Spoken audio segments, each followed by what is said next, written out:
Randolph Scott confessed it all in the note he left behind that changes everything. Randolph Scott was born George Randolph Scott on January 23, 1898 in Orange County, Virginia. He became one of Hollywood's most enduring and recognizable actors, especially within the Western genre. His career spanned from the silent film era of the 1920s to the late 1960s, and he became a loved symbol of American masculinity and stoic heroism. Scott was more than just an actor. He represented a specific ideal in American culture, one defined by strength, honor, and a rugged sense of individualism. His legacy endures not only through his films, but in the countless tributes paid to him by those who worked alongside him and the millions who enjoyed his work. Randolph Scott grew up in Charlotte, North Carolina, in a well-to-do family. His father, George Grant Scott, was a certified public accountant, while his mother, Lucille Crane Scott, managed the household and raised Randolph alongside his siblings. The family was well connected socially, and this afforded Scott a comfortable upbringing with access to good education and opportunities. He attended private schools and later enrolled at the Georgia Institute of Technology, where he briefly pursued engineering. However, World War I interrupted his studies. During World War I, Scott enlisted in the U.S. Army, where he served in France as part of the 2nd Trench Mortar Battalion. Although he never saw heavy combat, his military experience instilled in him a sense of discipline and maturity that would shape his personality both on and off the screen.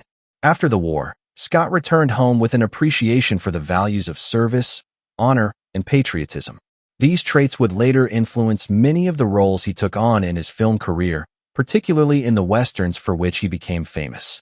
After the war, Scott briefly returned to North Carolina, but he soon became restless. He was drawn to the burgeoning film industry in Hollywood, which was quickly becoming the entertainment capital of the world. In the early 1920s, with the encouragement of his father, Scott moved to California to pursue a career in acting. He enrolled in acting classes and began working as an extra and bit player in silent films. His striking looks, tall frame, and natural athleticism quickly garnered attention, and he found steady work in minor roles. His break came when he met director Cecil B. DeMille, one of Hollywood's most influential filmmakers at the time. DeMille was impressed by Scott's demeanor and cast him in several small but significant roles in early sound films. These appearances helped Scott gain more recognition, and soon he was being cast in larger supporting roles.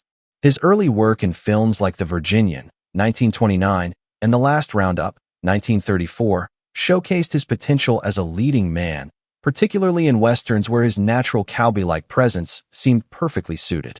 Randolph Scott's career truly took off in the 1930s and 1940s when he became one of Hollywood's most bankable stars in western films.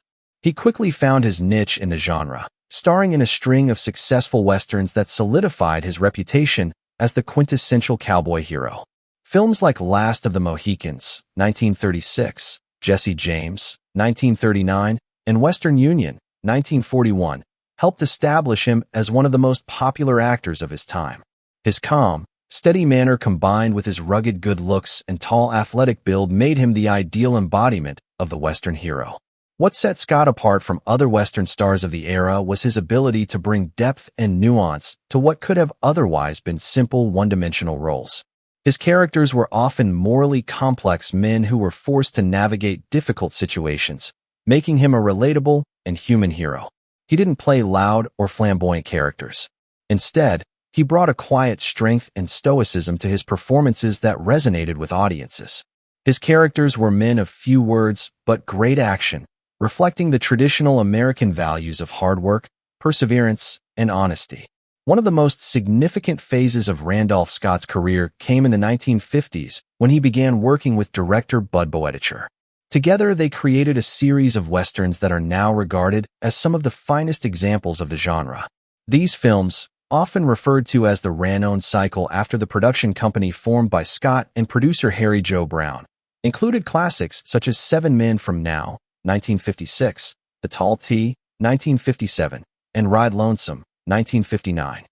Boetticher's films were lean, character-driven stories that often explored themes of revenge, redemption, and the harsh reality of life in the Old West. Scott's performances in these films were some of the best of his career, as he played more mature, world-weary characters who were grappling with their own moral dilemmas. In many ways, these films represented the culmination of Scott's career as an actor, as he brought all of his experience and gravitas to these roles. The collaboration between Scott and Boetticher is now regarded as one of the most fruitful in Western cinema history, and these films have influenced countless filmmakers and actors who followed. While Randolph Scott's on-screen persona was that of a rugged, solitary cowboy, his personal life was marked by stability and discretion. In 1936, he married Marion DuPont, the daughter of wealthy industrialist William DuPont. Their marriage, however, was short-lived, and they divorced 3 years later. In 1944, Scott married Patricia Stillman, and their union lasted until his death in 1987. Together, they adopted 2 children, Sandra and Christopher, and lived a quiet, private life in Beverly Hills away from the glitz and glamour of Hollywood. Scott was known for his devout Christian faith, and he remained committed to his family and his church throughout his life. Despite being one of the most recognizable faces in Hollywood, Scott preferred to keep a low profile. He avoided the tabloid scandals and controversies that plagued many of his contemporaries, and he rarely gave interviews or appeared at public events. Those who knew him described him as a humble, soft-spoken man who was more interested in his family and hobbies, such as golf, than in fame or fortune. In fact, after retiring from acting in 1962, Scott largely disappeared from the public eye, choosing to spend his remaining years in peaceful retirement. After appearing in more than 100 films, Randolph Scott retired from acting in 1962 following the release of Ride the High Country, a film that is widely regarded as one of the best westerns ever made. Directed by Sam Peckinpah, the film featured Scott alongside fellow Western icon Joel McCrea, and it was a fitting end to Scott's illustrious career. Unlike many actors who struggle with retirement, Scott embraced it fully, choosing to live a quiet, private life in Southern California. In retirement, Scott remained active in his community and was an avid golfer, regularly participating in charity tournaments. He was also involved in philanthropic efforts, particularly those related to his Christian faith. He became a member of the Bel Air Country Club and enjoyed the peaceful, leisurely lifestyle he had worked so hard to attain. Scott was known to be a private man, and after his retirement, he largely stayed out of the public eye.